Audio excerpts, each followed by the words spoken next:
अस्सलाम वालेकुम रहमतुल्लाहि व बरकातुहू। पठान टीच के साथ एक दफ़ा फिर आपकी खिदमत में हाज़िर है। दोस्तों, अगर आप लोगों के पास कोई अच्छी स्टोरी हो और आप उससे रिकॉर्डिंग करना चाहते हो तो आप लोग हमें व्हाट्सअप करके भेज सकते हैं। हम इससे वीडियो बना के अपने चैनल पे अपलोड कर सकेंगे। अगर आपने अभी तक हमारे चैनल को सब्सक्राइब नहीं किया तो प्लीज़ हमारे चैनल को सब्सक्राइब करें और बेल आइकन को प्रेस करके ऑल पे क्लिक करके, ताकि हमारे आने वाली नोटिफिकेशन आपको टाइम पे मिल सके। औरत की ज़िंदगी। औरत की अपनी ज़िंदगी यही है कि इसका शौहर इससे प्यार करता हो, इसकी इज़्ज़त करता हो, इसकी नखरे उठाता हो।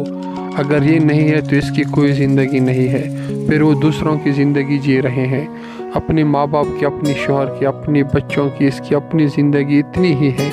अगर किसी मर्द ने अपनी बीवी को प्यार नहीं दिया, इज़्ज़त नहीं दी, चाहे किसी भी वजह से नहीं दी, चाहे किसी भी आला वारफा मजबूरी की वजह से नहीं दी, हकीकत यही है कि इसने उससे ज़िंदगी नहीं दी, उसने उसे जीने नहीं दिया, उसने उसे मार दिया है। शौहर की मोहब्बत ही तो औरत की ज़िंदगी है, इसकी इज़्ज़त ही तो इसकी सांस है, इसकी खुशियाँ हैं। अगर उसे अपने शौहर से मोहब्बत और इज़्ज़त नहीं मिली तो उसे ज़िंदगी नहीं मिली, उसे जीती जी मार दिया गया है। इसके सामने कोई रीज़न काउंट नहीं होगी, उससे ज़िंदा दरगोर करना कहते हैं।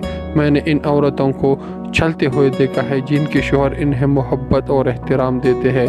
इनकी बात ही कोई और है, इनके चलने फिरने उठने बैठने का अंदाज़ ही कोई और है। और मैंने इन औरतों को चलते देखा है जिन्हें ना शौहर की मोहब्बत मिली, ना तवज्जो, ना इज़्ज़त, ना एहतराम, चलती फिरती रोहें नज़र आई। मुझे भी जान जिस्म। वैसे मैं एक चीज़ समझने से कासिर हूँ, बसत कोशिश समझ नहीं आ सकी। आप अपनी बीवी को अपने माँ बाप के सामने बोलता पसंद नहीं करती, ना करें। आप अपने बहन भाइयों को इग्नोर नहीं कर सकते, ना करें। आप उससे आमदनी की सारी तफसील नहीं दे सकते, ना दे। आप इसके घर वालों को सर पे नहीं बिठा सकते, ना बिठाए। और आप ऐसे ही कोई और चीज़ भी नहीं कर सकते, ना करें। इसमें नफ़रत करने या बेइज्जती करने का इख्तियार कहाँ से मिल जाता है आपको? आप ये सारे काम ना करें लेकिन मोहब्बत और इज़्ज़त तो दे दें। और मुझे पता है इन सब कामों को ना करके भी आप किसी को मोहब्बत और इज़्ज़त दे सकते हैं, उससे इसकी अपनी नज़रों में गिरने से बचा सकते हैं। मत बोलें, आपकी बीवी आपका बातिन है, आपका ज़मीर, आपकी नीयत, आपकी हराम व हलाल में तमीज़ है। इससे डिग्रेड ना करें। जितना हो सके हिम्मत और हौसला बर्दाश्त से काम लें। खुदा की रहमत से कभी मायूस ना हो।